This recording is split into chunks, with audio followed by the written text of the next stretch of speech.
नमस्कार दोस्तों। मैं हूं आपका होस्ट शैलन शर्मा। आप देख रहे हैं आपका अपना चैनल चंबल वाला स्पोर्ट। दोस्तों, चैंपियन ट्रॉफी चल रही है। इंडिया सेमीफाइनल में पहुंची गई है। कोई ऐसी दिक्कत वाली बात हुई नहीं, आराम से। और न्यूजीलैंड पहुंच गई है। 2 टीमें और शेष है बी ग्रुप से, तो 1-2 दिन में वो भी क्लियर हो जाएंगी। उसमें कोई ज्यादा विशेष वाली बात नहीं है। बस दोस्तों, छोटी मोटी 2-3 दिन में जो 1-2 घटनाएं हुई हैं, तो उन पर हमने सोचा चर्चा कर लें और उनके बारे में थोड़ा बताएं। वो भी एक विशेष घटनाएं थी। दोस्तों, पहली घटना तो हुई जो एक मैच चल रहा था ऑस्ट्रेलिया और इंग्लैंड के बीच में। उसमें दोस्तों एक प्रशंसक था। प्रशंसक तो वो भारतीय ही था। अब वो इंडिया का था कि लोकल पाकिस्तान का था, क्योंकि बाहर से आया हुआ था। अभी मीडिया में ऐसी कोई जानकारी उसकी नहीं आई है। तो वो क्या होता है दोस्तों, भारतीय झंडा लेके वहां पहुंच जाता है फील्ड में, और झंडा तिरंगा झंडा लहराता भी है। तो वहां के सिक्योरिटी वाले थे जो उसको पहले तो हम दिखा रहे थे कि वहां की जो लोकल की जनता थी वो उसको मारती भी है थोड़ा। फिर सिक्योरिटी वाले आ जाते हैं, उससे झंडा छुड़ा लेते हैं और उसको स्टेडियम से बाहर निकाल देते हैं। जबकि दोस्तों ऐसा नहीं होना चाहिए। हाँ, अगर आपके यहाँ झंडा बैन है, हिंदुस्तान का झंडा कोई नहीं ले जा सकता, तो आप झंडा छुड़ा लें उससे। लेकिन उसको तो कम से कम मैच देखने दें। लेकिन यह पाकिस्तानी लोग हैं, इनसे आप किसी भी तरीके की हरकत की उम्मीद कर सकते हैं। और विशेष तौर से कुछ सुलझी हुई और समझदारी पूर्वी हरकत की उम्मीद इनसे ना करें। इनसे निम्नतर और गिरी हुई हरकतें करते रहे हैं, वो इन हरकत की। अब दोस्तों, पहली बात ये है कि अगर आपको भारतीय झंडे से इतनी नफरत है या भारतीय झंडे से तुम्हें इतनी दिक्कत है, तो आपको पता होना चाहिए कि जिस स्टेडियम में वह झंडा लेके आया था, छोटा सा झंडा था, कोई बहुत बड़ा नहीं था। और उस झंडे की वजह से आपने उसको मारा भी और निकाल भी दिया। पता नहीं उसके बाद का उसको जेल में भी डाला, वो क्या किया, वो अभी ऐसी कोई न्यूज कोई आई नहीं है। उसी स्टेडियम की छत पर एक बहुत बड़ा तिरंगा झंडा लहरा रहा है।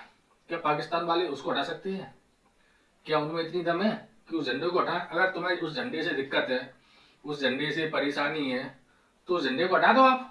दम है तो भाई, उसी स्टेडियम में वो एक छोटा सा झंडा लेके आया, उससे आपको दिक्कत है, आपने छुड़ा ली, झंडा छुड़ा लिया, उसको बाहर निकाल दिया। और उसी स्टेडियम की छत पर एक बहुत बड़ा तिरंगा झंडा लहरा रहा है, उसको आप छू नहीं सकते। आपकी इतनी हिम्मत नहीं है। एक दिन आपने लगाया नहीं था, दूसरे दिन आपको लगवाया गया जबरदस्ती थी, आपकी बांह मरोड़कर। तो दोस्तों, इन चीजों को समझना चाहिए कि ऐसी हरकतें ना करें। आप टूर्नामेंट करा रहे हैं, उनके पत्रकारों की बात सुनो, बड़ी बड़ी बातें करते हैं, हम बड़े दिल वाले, हम फलाने दिल वाले। यार तुम लोग टुच्चे लोग हो, ऐसी हरकतें कर रहे हो, तुम्हें शर्म आनी चाहिए। पहली बात। दोस्त, दूसरी बात, अगर आपको ध्यान हो, जब रूस और यूक्रेन वार शुरू हुई थी, तब वहां पे कुछ हिंदुस्तानी और पाकिस्तानी बहुत से छात्र फंस गए थे। तब दोस्तों यही पाकिस्तानी छात्र उसी तिरंगे झंडे को दिखाकर वहां से निकले थे, जब किसी ने वहां पाकिस्तानी झंडा नहीं दिखाया था। जिन गाड़ियों में, और आप लोगों को ध्यान हो, जिन गाड़ियों में इंडियन लोग यहाँ से जब भारत के द्वारा वहां बात की गई रूस यूक्रेन से, तो वहां कहा गया कि वहां जिस गाड़ी में तिरंगा झंडा लगा होता था, उस गाड़ी को ना तो रूस वाले उस पर अटैक करते थे उस गाड़ी पे, और ना ही यूक्रेन वाले।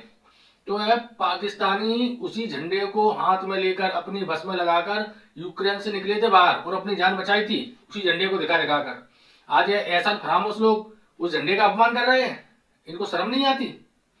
आखिरकार उसी जब तुम्हारी शर्म कहाँ गई थी? जब तुम्हें वो झंडा अच्छा क्यों लगने लगा था? जब तुम अपनी गाड़ियों में लगा लगा के क्यों निकले थे यूक्रेन से बाहर? अगर तुम्हें दम थी, उस झंडे से तुम्हें इतनी नफरत थी, तब लगाते उसमें पाकिस्तानी झंडा उस गाड़ी के ऊपर, जिस गाड़ी से तुम यूक्रेन से बाहर निकल रहे थे। तब तुम्हें मालूम पड़ता पाकिस्तानी झंडे की क्या औकात है। और तुम्हें जब मालूम पड़ा कि हिंदुस्तानी झंडे की क्या औकात है, उस समय जिस गाड़ी पर, जिस बस पर वो झंडा लगा होता था, उस पर कोई रोकता नहीं था उस गाड़ी को पूरे युद्ध में। और सारे हिंदुस्तानी हो चाहे पाकिस्तानी हो, कोई भी छात्र हो, जिसने उस झंडे को अपनी बस में लगाया, खुद पकड़ा, वो वहां से सुरक्षित बाहर आया। इतिहास गवाह है इस बात का, आप देख जानकारी कर सकते हैं। दूसरी बात। तीसरी बात दोस्तों, पाकिस्तान ना तो इंडिया की टीम गई सुरक्षा कारणों से, और जो एम्पायर थे यहाँ के और जो रेफरी बनाए गए थे, उन्होंने भी पाकिस्तान जाने से मना कर दिया और वो भी नहीं गए। लेकिन कुछ पत्रकार ऐसे हैं अभी भी जो साहब पाकिस्तान पहुंच गए हैं मैच को कवर करने के लिए, यहां से वो कवर कर नहीं पा रहे थे।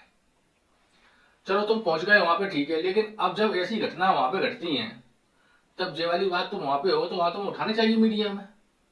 तुम्हें बताना चाहिए ना कि इस झंडे को तुमने जो स्टेडियम से बाहर निकलवा दिया, उस व्यक्ति को, उस झंडे को, क्या रूस यूक्रेन युद्ध में तुमने झंडे का उपयोग नहीं किया था? कि तुम्हारे पाकिस्तानी लोग वहां से उस झंडा दिखाकर नहीं निकले थे? ये बातें अभी उन पत्रकारों को करनी चाहिए जो आज लाहौर में बैठे हैं और वहां का हलवा खा रहे हैं। उठानी चाहिए असली बात है।